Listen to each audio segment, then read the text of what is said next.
The leaders of South Korea, the United States, and Japan discussed North Korea's nuclear threats at their trilateral meeting in Madrid, held on the sidelines of the NATO Summit. And although a Seoul-Tokyo summit was not held, President Yoon briefly met the Japanese Prime Minister several times, signaling a thawing of relations between the two countries. For the first time ever, the South Korean president gives a speech at the NATO meeting on Wednesday, calling for the international community's support on denuclearizing North Korea. He also hoped for close cooperation with NATO nations on economic and cybersecurity. South Korea's minimum wage for next year is finally set. The Minimum Wage Commission decided late on Wednesday to raise the minimum wage by 5% to 9,620 Korean won, or around $7.40.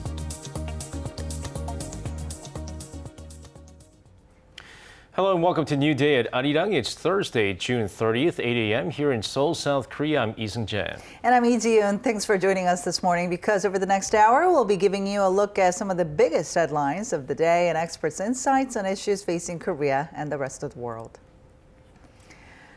So President Yoon has wrapped up his second full day at the NATO Summit in Madrid. He took part in the meeting of the North Atlantic Council for the first time. But the highlight of the day was the first Seoul-Washington-Tokyo trilateral in 4 years and 9 months. That's right, and our editor-in-chief, Moon Gun-young, is traveling with the president. Gun-young, it was certainly a much-anticipated event.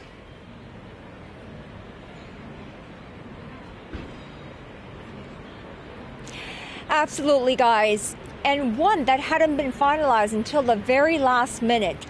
The trilateral took place at 2:30 p.m. Madrid time at IFEMA, the venue of the 2022 NATO Summit.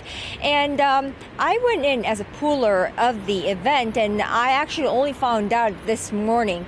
And just last night, we had dinner with the principal national security advisor, Kim Tae-yo, and he said that it wasn't finalized last night, and we only found out this morning. So this was something that was only decided at the 11th hour.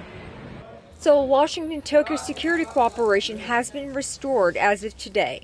This is President Yoon's aide traveling with the president to Madrid. A historic trilateral where the leaders discussed enhancing cooperation throughout the Indo-Pacific. This is a White House readout on the first gathering of its type in nearly 5 years. South Korean President Yoon Suk-yeol, U.S. President Joe Biden, and Japanese Prime Minister Fumio Kishida met on the sidelines of a NATO summit in Madrid as Biden bids to improve frosty ties between the two major U.S. allies. Our trilateral cooperation, in my view, is essential to achieving our shared objective, including a complete denuclearization of the Korean Peninsula and a free and open Indo-Pacific. 북한의 핵미사일 위협이 고도화되고 국제정세의 불안정성이 커진 상황에서 한미일의 협력의 중요성은 더욱 커졌습니다. 한미일 협력이 세계 평화와 안정을 위한 중요한 중심축으로 자리매김할 수 있기를 기대합니다. The deterrence capabilities of the Japan-US and US-ROK alliances need to be upgraded as part of the essential effort to strengthen the trilateral partnership between Japan, the US, and ROK. This trilateral summit is being organized at a timely juncture. Through this meeting, I hope that trilateral cooperation regarding our response to North Korea will be solidified. The previous day, Yoon and Kishida spoke for the first time, albeit for a few minutes, at a dinner hosted by King Philip VI of Spain, a rare conversation between countries often at loggerheads over their shared history who have not had a formal summit since 2019. The two also rubbed shoulders at the first four-way meeting with their counterparts from Australia and New Zealand, dubbed the AP4, at which the four Asia-Pacific leaders agreed that security in the Europe and the Indo-Pacific cannot be separated. Seoul's top office officials cautiously forecast a recovery in ties with Tokyo. As they say, they've witnessed a desire in both leaders this time in Madrid to improve the relations between the neighboring countries. Well, experts say this is still a little short of what Seoul had wanted, as it had still wanted a something like a pull aside or even a pull aside with Tokyo this time around. But that did not happen, as Seoul was worried that it may have taken advantage of with Tokyo having a upper house election in the coming week. So that may happen after the upper house election. So we'll have to wait and see whether a bilab between Yoon and Kishida would happen in the next few weeks. Guys. All right, thanks, Kanyang, for that. That was our Moon Kanyang reporting live from Madrid, Spain. Now, in the meantime, President Yoon Suk-yeol did become the very first South Korean head of state to attend a NATO summit where he took the podium. Right. During his address, he called for global solidarity against North Korea's nuclear and missile programs. Our Yoon Jung-min reports. The international community must show that its will for denuclearization is stronger than that of North Korea to develop nuclear and missile programs. That reportedly was the message from South Korean President Yoon Suk-yeol on Wednesday at the NATO summit, taking the podium as the seventh speaker for about 3 minutes. He called for cooperation and support from the Western Alliance Group and Asia-Pacific partners on North Korea issues. President Yoon also called North Korea's nuclear and missile programs an outright violation of UN Security Council resolutions and a serious security challenge. Expressing hope for close cooperation with NATO on economic security and cyberspace, the South Korean president also touched upon the group's new strategic concept, adding security challenges nowadays cannot be dealt with by a single nation. That message was echoed earlier too, alluding to the Russian invasion of Ukraine. 정치 군사적인 안보에서 공급망을 포함한 이런 경제 안보와 이런 포괄적인 안보로 안보 개념이 지금 바뀌어 가고, 그리고 특정 지역의 그 영내 그 안보 상황이 전 세계적인 파급을 주기 때문에 그 특정 지역의 동맹만으로는 그 안보 위기가 해결되지 않는다는. But he dismissed concerns when asked about potential backlash from China over South Korea's attendance at the summit. 특정 국가를 거명하기보다 이런 자유와 인권, 법치를 중시하는 그런 규범에 입각한 질서가 존중되는 그런 협력을 우리 나토 국가들과 인태 국가들이 함께 연대해서 만들어 가야 된다. President Yoon, who is the first South Korean head of state to attend a NATO summit, yet again stressed the importance of global solidarity for freedom and peace. Yoon Jung-min, Arirang News. In the meantime, leaders of South Korea and Japan had their very first face-to-face encounter over in Madrid, but the two sides were unable to discuss bilateral issues separately. But experts forecast that frosty relations are likely to thaw with a first Yoon-Kishida summit in the pipeline. Our Kim Da-mi has the details. Even after multiple encounters between the leaders of South Korea and Japan at 2022 NATO, there was no much anticipated bilateral summit to defrost the currently icy Seoul-Tokyo relations. But experts say not all hope is lost. The fact that the South Korean leader himself expressed his will to improve relations is something that Japan can think of positively. And when the political situation allows, conditions for deeper discussions will be created. One of the political situations, for instance, could be Japan's upper house election next month. In fact, experts are convinced that the very first Yoon-Kishida summit is highly likely to take place afterward. However, a two-track approach that isolates historical disputes and highlights a common interest in solidarity based on economic security may be a more appropriate way to mend ties between the two countries.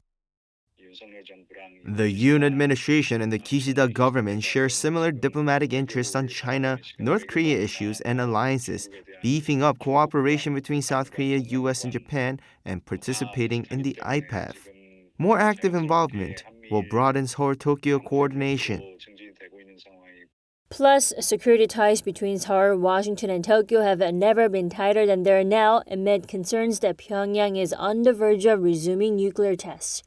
Another expert points out that trilateral cooperation on security driven by the U.S. will allow Seoul-Tokyo ties to improve.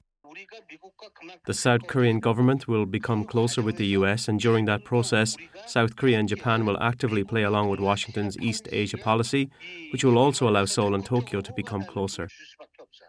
Hurdle after hurdle lie ahead for South Korea-Japan relations, namely taking care of possible South Korean court rulings resulting in the liquidation of the Japanese firm's assets in the country over Japan's wartime forced labor.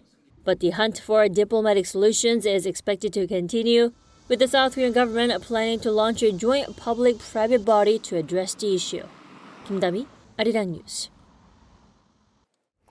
Now, also on the sidelines of that NATO summit, President Yoon has been busy holding bilateral meetings with world leaders with hopes of promoting South Korea's exports to Europe. Our Ji-young explains.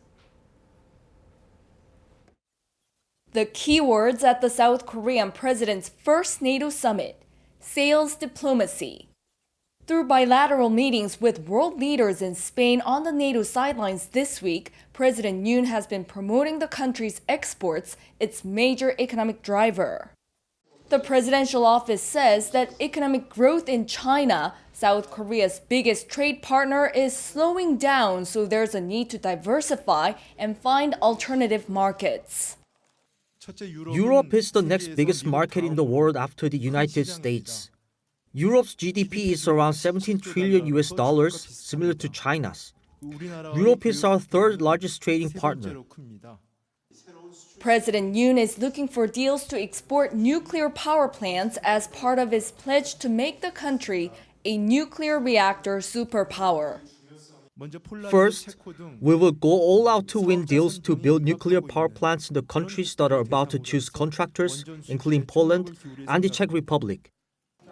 He added that during President Yoon's meeting with Polish President Andrzej Duda, Yoon emphasized Seoul's advanced nuclear technology proven through the Baraka project in the United Arab Emirates. Also, South Korea's industry minister Lee Chang-yang met on Tuesday with his Czech counterpart Josef Sikila.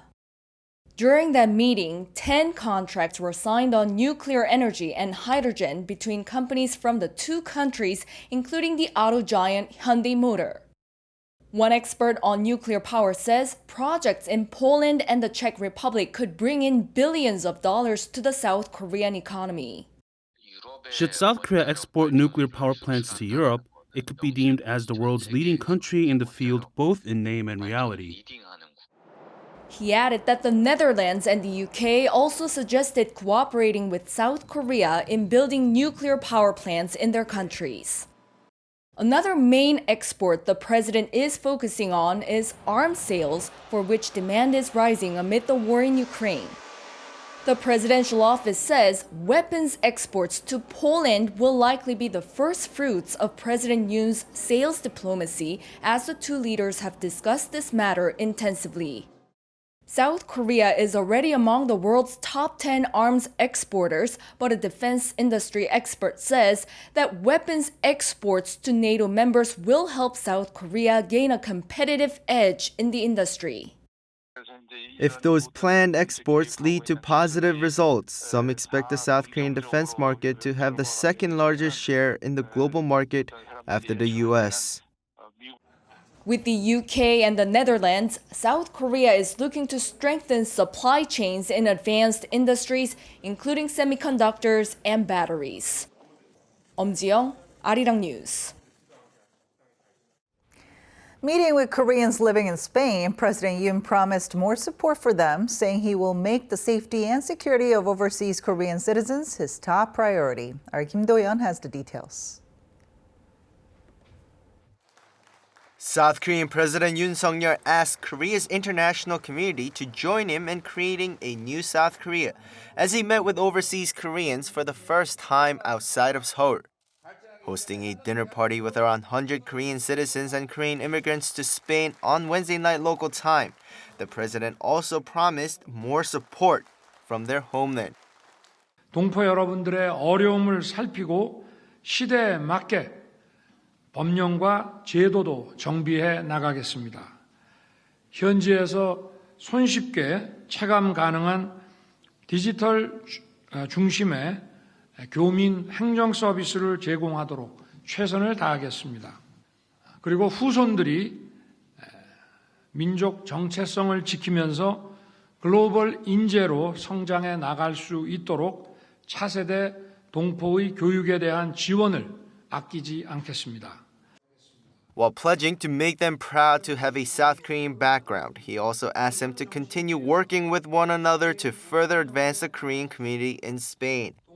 According to the Korean Spanish organization in Spain, currently there are around 4,500 Korean citizens or Korean immigrants that have obtained Spanish citizenship, saying that Koreans, no matter where they are, will be valued preciously. President Yoon praised the community for enduring the pandemic together.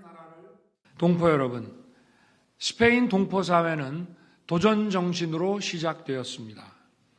태권도 사범, 병아리 감별사로 이 땅에서 기반을 닦았고 이역만리 원양업에 종사하며 카나리아 제도로 진출하였습니다. 선배들의 도전 정신은 후배들의 귀감이 되었으며 동포 사회의 진취적인 발전으로 이어졌습니다.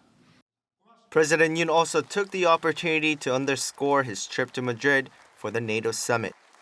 Saying the values of NATO align with South Korea's new government, he says South Korea will contribute to global society as a leader.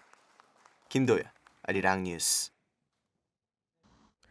Now, the NATO leaders, for the very first time, have singled out China as one of its strategic priorities to focus on for the next decade.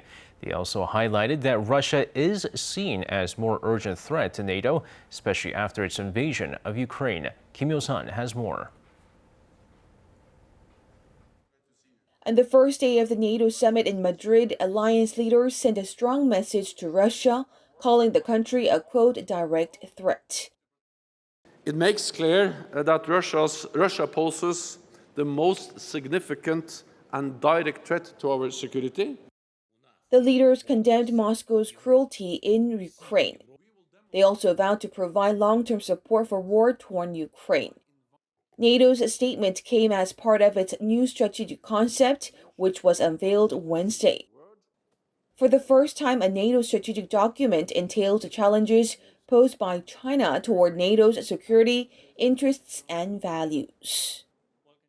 We now face an era of strategic competition. We see a deepening strategic partnership between Moscow and Beijing. And China's growing assertiveness and its coercive policies have consequences for the security of allies and our partners. The NATO chief also added that Beijing is not an adversary but a serious challenge. While previous strategic documents had directed harsh language against Russia, China had never been mentioned before. Nevertheless, the official turn by NATO comes as the U.S. is increasingly on guard against Beijing. Meanwhile, during the summit, U.S. President Joe Biden announced that Washington is bolstering its military presence in Europe to respond to what it called a changed security environment. This, he said, includes establishing a permanent presence in Poland. Hailing it an historic event, the alliance leaders also welcomed the invitation for Sweden and Finland to join the NATO. Kim Yo-sun, Arirang News. As part of the official program for spouses of leaders attending the NATO summit, South Korean First Lady Kim Gun-hee toured a royal palace northwest of Madrid. Kim then visited a royal glass factory in the area before stopping by the Reina Sofia Museum in Madrid that includes artwork by Pablo Picasso and Salvador Dali. She was seen chatting with U.S. First Lady Joe Biden, who, according to the South Korean presidential office, stressed the importance of one's own thoughts and beliefs and advised Kim to just be herself. After the 5-hour, 40-minute program, Kim visited an upcycling business and tried on some eco-friendly clothing.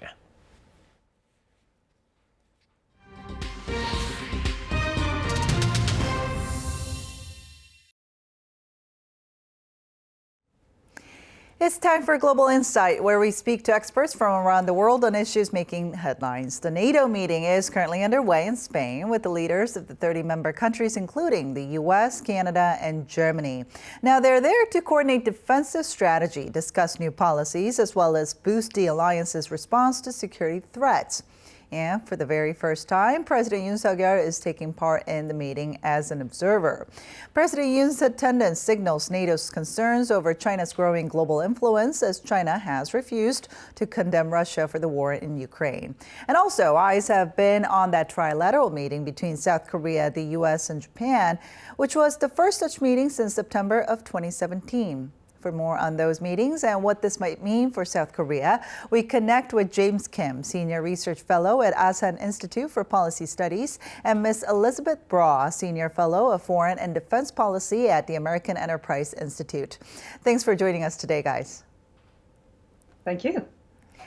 All right. Now, President Yoon Suk-yeol attended the NATO Summit in Madrid, becoming the first ever South Korean leader to do so. So how would you evaluate his first multilateral diplomatic engagement? James. Thank you. I think overall, President Yoon looks very strong coming out of the gates for the start of his term. First, he had the summit with President Biden in May. And now this meeting in Madrid. First, it sends a very strong signal to the world that South Korea is a proud liberal democracy willing to engage on matters of global significance and also work to strengthen trans-Pacific and transatlantic relations. He's also scored up some points, being able to be the lead sales figure for South Korean nuclear defense and technology industries by winning some contracts. And promoting these industries. And finally, President Yoon is putting to rest some of the criticisms at home about his ability to handle the rigors of his new job as president and do his best to address concerns related to North Korea and rising uncertainties in Ukraine and Northeast Asia. So overall, to me, it looks like a very promising start indeed. Well, Elizabeth, then, what's your evaluation of his diplomacy in Madrid so far? Well, I think what's really interesting about this summit is that it's clearly a NATO summit, meaning 30 countries in Europe and North America. But what's so interesting is that leaders like President Yoon have been invited to participate and are participating quite energetically. And never before in recent memory has it been so obvious to the world which countries are friends, even though they may have differences amongst themselves, and which countries are not friends. And never in recent memory has it been so important to have friends, which is why it was very interesting and significant that President Biden met with both the leaders of Japan and South Korea together, and also that they are part of this whole NATO summit. And what's really, of course, the big issue for NATO is the rise of China as a strategic rival and the need to have to develop the already very close relationships and links with countries like South Korea. All right, James, so then with NATO's new strategic concept, what changes do you expect in the transatlantic allies' military posture? Well, the NATO strategic concept is often updated roughly every 8 to 10 years. Given that the last one was announced in 2010, this most recent announcement is quite timely.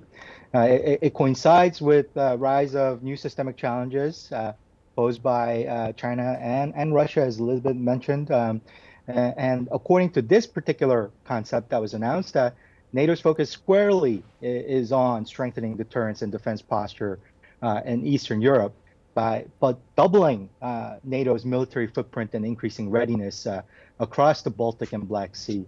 We're likely to see, based on the readouts we're getting from different countries, including the U.S., more forward deployed force posture to enhance rotational deployment for all air, sea, and ground forces in the Baltic region. And this is not just by the U.S., but also by the allies. The allies are also likely to increase their defense spending, as some have already begun to do.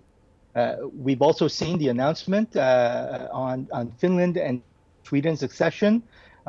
So there is a broadening of the NATO alliance. and partners, including like South Korea, are likely to play an increased role. For instance, Seoul has also committed to establishing a diplomatic mission to NATO in Brussels. All right, now going along with that, James, then how do you expect South Korea to obviously cooperate with the alliance? So ahead of this trip, National Security Advisor Kim Jong-han stated that President Yoon will seek to establish what he calls a comprehensive security network through this meeting. And I think what he means by this is a focus not only on the military aspect of the relationship, but also the economic and human security. It would probably include a concept of a national security that is more encompassing, that includes technology, supply chain resilience, climate change, healthcare, and even human rights. So expect more coordination with partners in both Europe and Indo-Pacific region, and this coordination and cooperation will be broader and deeper. All right, on another note, Elizabeth, now we heard that Finland and Sweden's bids to join NATO were initially blocked by Turkey, but just yesterday, the Turkish government lifted its objection to the two countries' applications, paving the way for both to join the alliance. Tell us more about this. Yes, it was going to be a fantastic success story.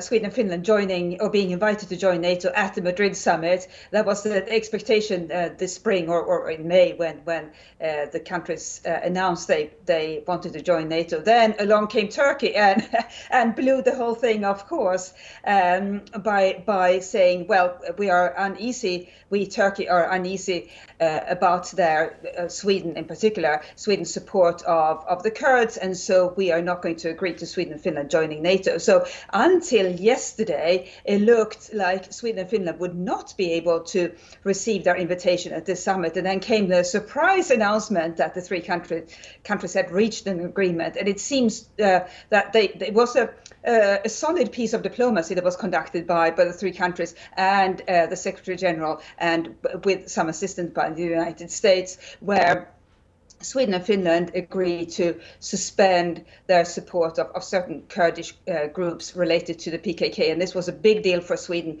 For domestic political reasons, Sweden had been supporting one group in particular that was a red flag for Turkey. But now the parliament has gone into recess for the summer, and then there are elections. So that freed the government up to strike a deal with Turkey. All right, then. Following the meetings in Madrid, obviously, James, do you think we could expect a growing rift between U.S. allies and China and Russia? I think it's important for us to understand that this meeting is less a setup for rise in tension between U.S. and its allies on one side and China and Russia on the other. Rather, I think it's more of a response, or even it may not even be related to some extent. I mean, it is in some ways responding to the growing threat and uncertainties emanating from what the leadership in Beijing and Moscow are doing when it comes to Ukraine, Hong Kong, Xinjiang, Taiwan, and elsewhere around the world. So I think it's important for us to understand that it is not NATO instigating this. It's actually what China and Russia is doing.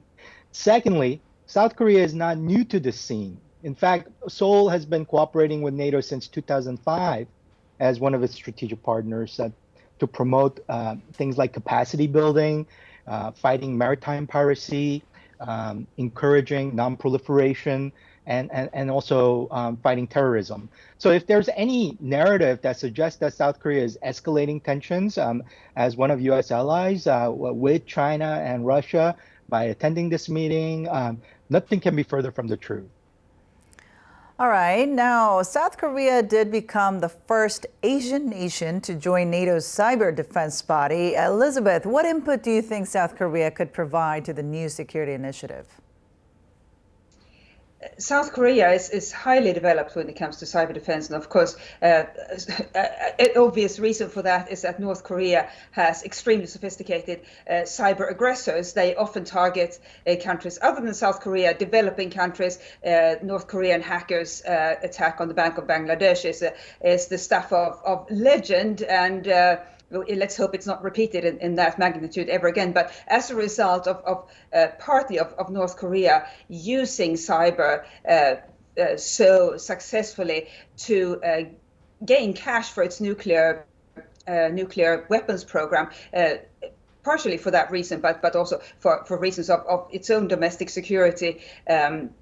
With regards to other threat actors, South Korea has developed really good cyber defense capabilities, and that's something that every country is trying to do at the moment. And this comes back to, I think, the importance of having friends. NATO and the 4 countries it invited from the Asia-Pacific region. This is a very solid group of friends, and they can share best practices, they can exchange expertise, they can also share threat updates in a more organized or a more formal fashion. So all of this really helps everybody involved, because at the moment we need all the friends we can get, and the friends all benefit from sharing that knowledge, expertise, and so forth. And of course, many eyes were on that Trilateral Summit between Seoul, the United States, and Tokyo. Tell us more about what came out of this meeting, James.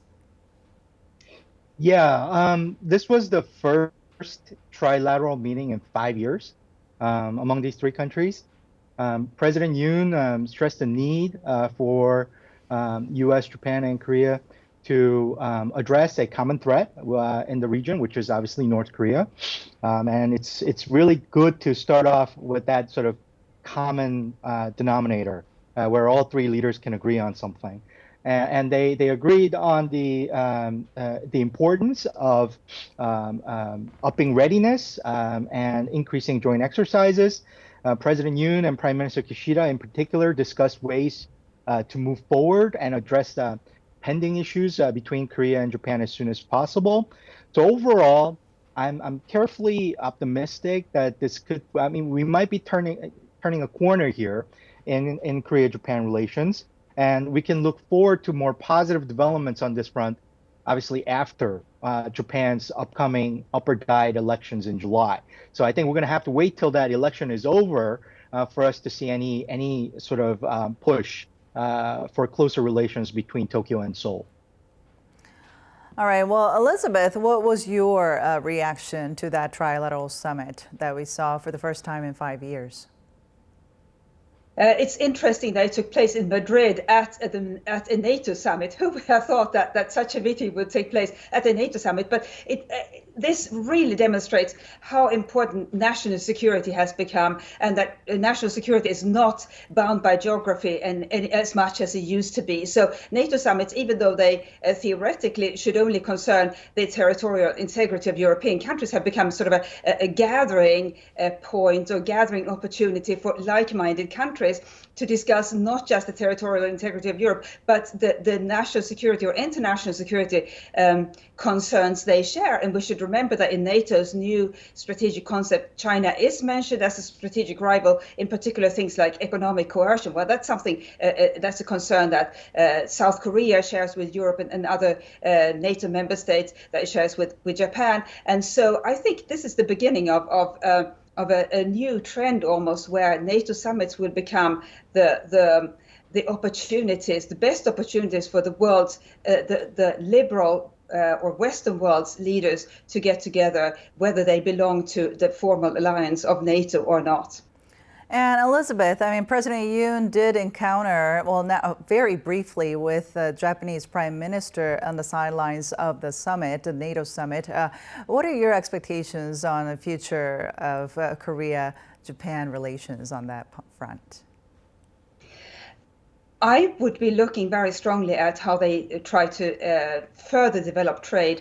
What is becoming obvious to all liberal democracies is that China is an uncertain market, because it can, not just it can, it does choose to retaliate against other countries' governments by targeting those countries' companies operating in China. We have seen it happen to Taiwan, Lithuania, Sweden, Norway, other countries. And so that makes China a very uncertain business environment for companies today, a huge market and also a huge manufacturing operation for many companies from liberal democracies. But with this amount of risk, and 95% of companies surveyed in a recent insurance report were concerned about the political risk of doing business in China. So it's really important for Western governments to get together and try to enhance trade amongst themselves to make up for any loss that might result as companies decide that China is no longer safe enough to operate in, or not to operate, maybe not at the same extent that they've been doing until now. So I think we'll see a shift to friendly countries. All right, a lot to look forward to on that front, I guess. That's all the time we have for now. Again, that was James Kim, Senior Research Fellow at ASEAN Institute for Policy Studies, and Ms. Elizabeth Braw, Senior Fellow of Foreign and Defense Policy at the American Enterprise Institute, with their insights. Thank you so much, guys. Thank you.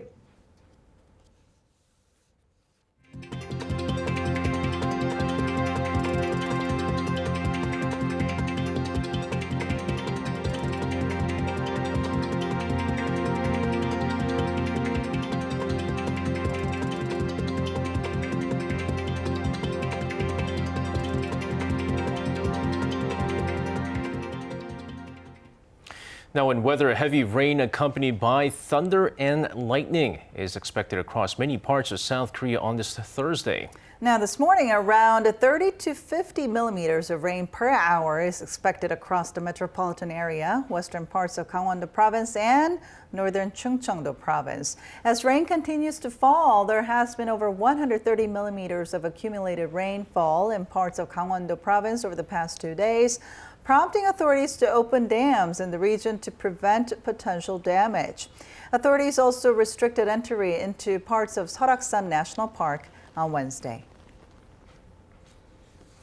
And with that, that's going to wrap up the first half of New Day at Arirang. But stick around, we have more coming your way in the second half, and we'll be back in just a moment.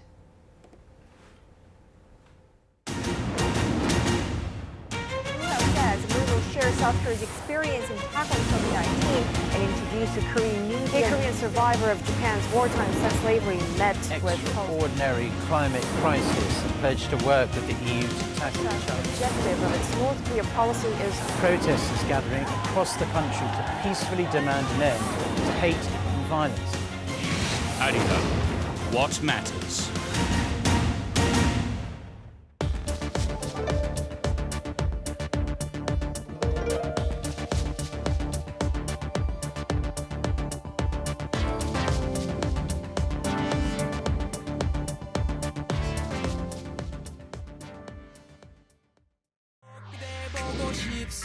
넌 볼 수 없고 가질 수 없어 뚝뚝 눈물 쏟아내도 뜨거운 자태 한번 비추지 않고 내게만 가치란 그녀는 유명한 화이 서울의 별다 어딨나 In your eyes 걔와 함께면 넌 디스토피아 내 발걸음 따라오면 유토피아 나의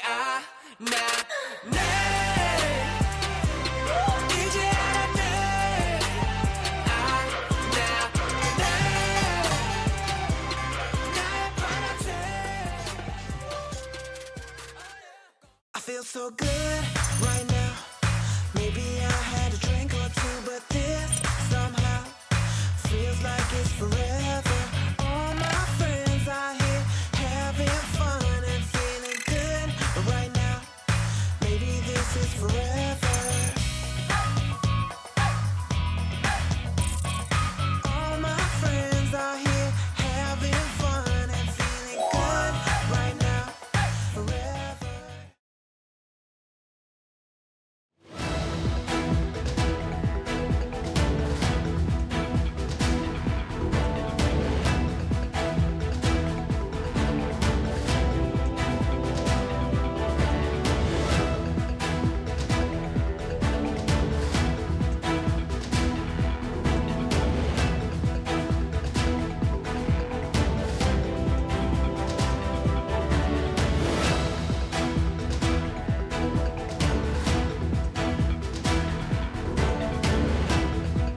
Welcome back to the second half of New Day at Arirang. The Minimum Wage Commission has set South Korea's minimum hourly wage for next year.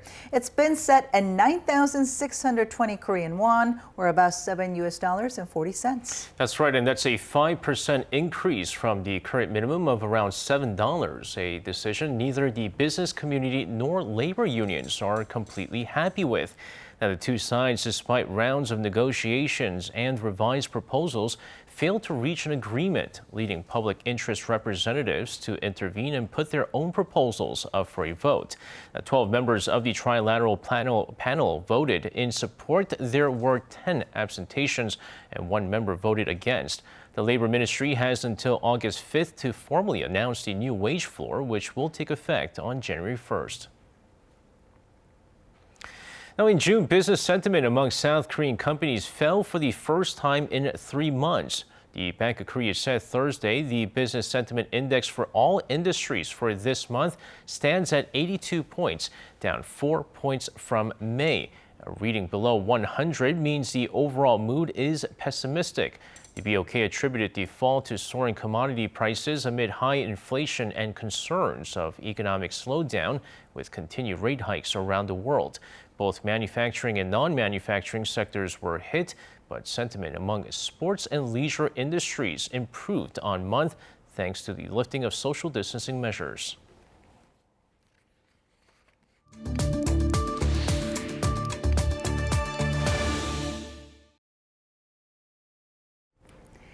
It's time for On Point, where we speak to experts to delve deeper into some of the key issues in the spotlight right now. Along with many other countries, South Korea is also seeing a slowdown in its economy as it faces a number of issues like rising consumer prices, rising interest rates, and a supply chain disruption. That's right, with the country also seeing its currency weakening against the greenback. What are some of these short and long-term effects? Well, to get an expert's take on the situation, we connect with Oh Jun-suk, professor of economics at the Sookmyung Women's University. Professor Oh, thank you very much for joining us this morning. Thank you for having me. So first and foremost, we saw the Korean won weaken to 1,300 won against the U.S. dollar just last week. Still remains the same right now. Is it solely because of higher interest rates in the U.S. or are there some other factors we're looking at? We have to count many factors. Korea had 1,300 level, so-called debt cross experience in 1997 and 2008 financial crisis. Foreign exchange is simply the price of foreign currency. When the foreign exchange rate goes up, you have to pay more Korean won for getting dollars, which means the value of Korean won drops.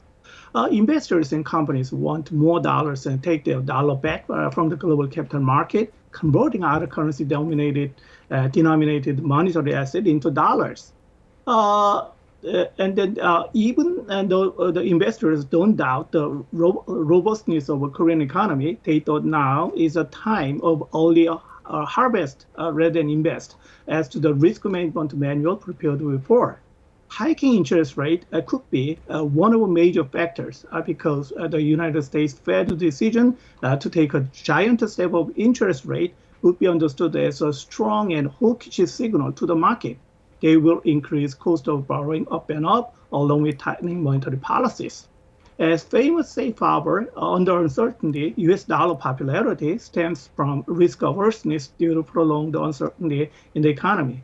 Other factors comes from U.S. inflation, growth outlook of the global economy, ongoing conflicts in Russia and Ukraine, and China's dynamic zero-COVID strategy. The reason that traders and market sentiment can keep relatively calm in Korea is those uncertainties comes from external economic factors, not a matter of internal economy of Korea. They come like a typhoon, which will pass by. How long typhoon will stay, nobody knows, but the second half of this year might be tough for Korean economy. Well, then how much more do you think the Korean won will actually weaken against the greenback? I mean, there are some saying that it could even reach 1,400 won soon. It might be the worst case scenario, but it will take time to recover its normal and stable range of Korean won changes unless external uncertainties were cleared away. The finance minister Chu voiced some concern about the falling won against the dollar. I totally agree that the outlook of weakening won has a psychological impact, spreading negative business sentiment in the market, vacuuming consumption and investment. Stock market turns into bearish and causes instability in the financial markets. I don't count, however, the situation of touching 1,400 level per dollar. While noting that won fell much further against the dollar during the late 1990s financial crisis, I was at that forefront foreign exchange dealing and analyzing the market situation at the time, totally different. The recent falling Korean won is not an exclusive situation, as other currencies have also been falling against the dollar. In this respect, it is expected a convergence of around 1,300 level would be maintained to the end of this year. Professor Oh, some experts are saying, the U.S. is facing recession. Should South Korea be worried about a similar economic slump? I mean, what are the prospects for South Korea's economy moving forward? No wonder that global foreign exchange market uncertainty is growing, not only rocking our own foreign exchange market significantly, but having a rippling effect in other economic areas. The government is forecasting 2.6% growth this year and 4.7% inflation, up from a previous estimate and far higher than those from international institutions. Korean won is the worst performer in emerging Asia this year, with a loss of more than 8%. As a result, investors tend to sell the Korean won denominated security, converting into dollars out of Korean capital market. Moreover, surging oil prices are also taking a toll on the won, not to mention of the Korean economy. As they push up import cost, Korea posted a first current account deficit in 2 years. Overall effect will be eventually reflected by Korean stock market fluctuations and the outlook of the Korean economic growth. And then overseas investors have already sold a net of $4.2 billion of local share of this month. So I might say the Korean economy might be not that bright to the end of this year. All right. Thank you so much for your insights today, Professor. Thank you. Now, flights to and from Seoul's Gimpo and Japan's Haneda airports have resumed for the first time on Wednesday since 2020. And of course, on top of making traveling more convenient, the move is expected to improve South Korea and Japan relations. Song Yoo-jin takes us closer to the scene. One of the most popular skyways bridging South Korea and Japan is back. Flights between Seoul's Gimpo and Tokyo's Haneda airports resumed on Wednesday after being closed for 2 years due to the pandemic. After being launched in 2003, the Gimpo-Haneda route has become a key airway linking Seoul and Tokyo in just 2 hours. Before the route was suspended, 98% of the seats were occupied during peak season, with more than 2 million passengers using it every year. This is because the airports are closer to their capitals than Incheon or Narita. Travelers and airline staff are excited about the comeback. I'm going on a business trip. I used to fly to Narita, but after I heard that this route is coming back, I changed my ticket right away. With this route back, we hope the airport will soon be filled with people just like before. A special celebration took place before the first flight to Haneda took off. This is the first out of 5 international routes offered at this airport to resume since the outbreak of COVID-19. It's very meaningful as this will mark the start of international flights coming back to Gimpo. There'll be a total of 8 round trips per week, Wednesday and Saturday for Korean Air and Asiana Airlines, Thursday and Sunday for Japan Airlines, and Monday and Friday for all Nippon Airways. Back in 2019, there were 84 regular weekly flights, but more will be offered next month as demand increases and as airlines are more prepared. The decision comes as part of President Yoon Suk-yeol's efforts to improve South Korea-Japan ties and bolster exchanges between the two countries.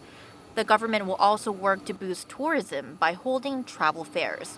Currently, those traveling from South Korea to Japan can only visit if part of a package tour. while travelers to Korea from Japan need to get a C3 short-term visa from the Korean government. 송유진, Arirang News. Now, South Korea is bidding to follow up on its hosting duties of two previous urban spectacles with another one of the world's three mega events, the World Expo in 2030 in the port city of Busan. It's not only a perfect platform for countries to come together in the spirit of universal values and culture, but also a perfect opportunity for South Korea to enhance its global status. Choi Min-jung reports. The host country of the Olympic Games in 1988, followed by the FIFA World Cup in 2002. South Korea is now pushing to host the World Expo in the country's second-largest city, Busan, in 2030. If successful, South Korea will become only the seventh country in the world to have hosted all three major global events. To this end, our proposed theme for World Expo 2030 Busan is Transforming Our World, Navigating Toward a Better Future. Why Busan of all cities in Korea?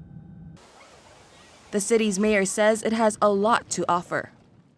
Today, Busan is Korea's second largest city and a northern Asian gateway, easily accessible by air, rail, and sea.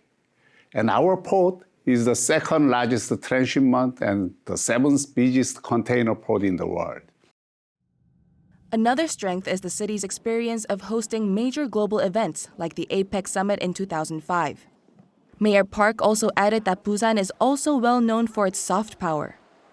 It's where big festivals like the Busan International Film Festival take place, and a popular tourist spot that attracts more than 40 million visitors annually. And South Korea's world-famous boy band BTS is serving as ambassadors for the event. Although they're on a temporary break, the group is set to hold a concert to help the country bring the World Expo to Busan. Making Busan the host city is one of South Korea's core national agenda items. The Expo is a global gathering of nations. It provides a platform where countries come together to not only share the latest cultural and technological developments, but also to solve pressing issues. Getting the opportunity to stage such a huge event has a significant impact on the host country socially and economically.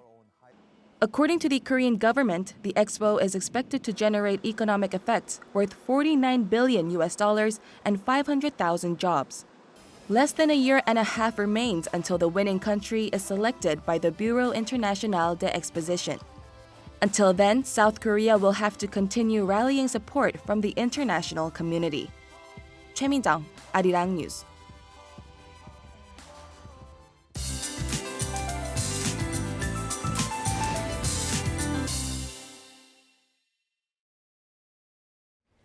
Good morning.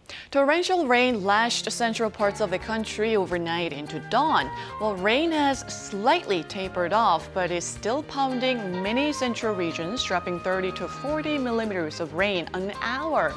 Heavy rain alerts have been issued across central regions, a rain warning in the capital and surrounding areas, as well as landslide watch by the Korea Forest Service.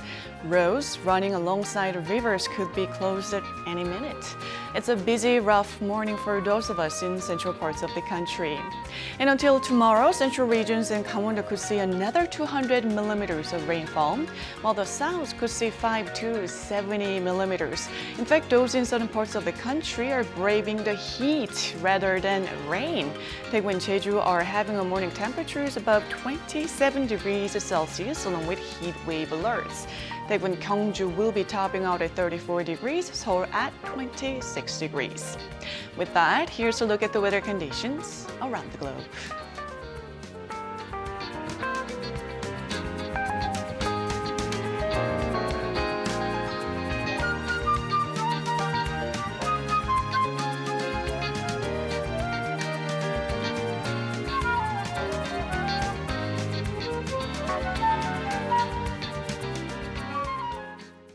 And that wraps up our newscast at this hour, but we'll be back tomorrow for our Friday's edition of New Day at Arirang. Thanks for joining us this morning, and do stick around for more updates throughout the day. Thank you for watching, and goodbye.